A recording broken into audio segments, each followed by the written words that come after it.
ईमान के बारे में बाइबल की आयत। मरकज़ 11 बाब 24 आयत। इसलिए मैं तुमसे कहता हूँ कि जो कुछ तुम दुआ में मांगते हो, यकीन करो कि तुमको मिल गया और वो तुमको मिल जाएगा। यूहन्ना 1 बाब 12 आयत।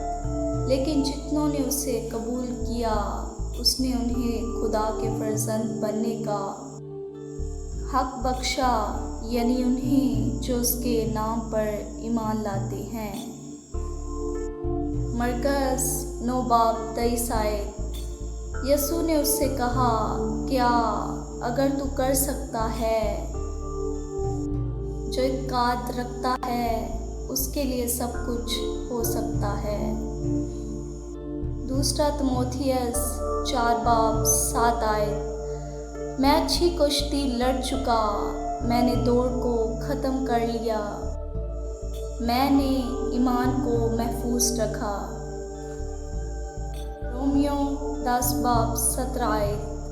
बस ईमान सुनने से पैदा होता है और सुनना मसीह के कलाम से। मरकज़ 10 बाब 52 आयत। यीशु ने उससे कहा, जा तेरे ईमान ने तुझे अच्छा कर दिया।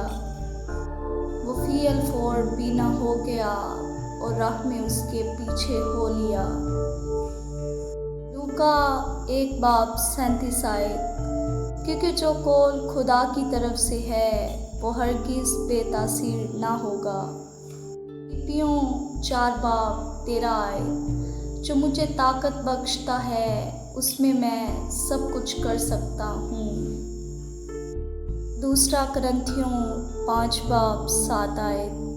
क्योंकि हम ईमान पर चलते हैं, ना कि आंखों देखे पर। यूहन्ना 7 बाब 38 आयत।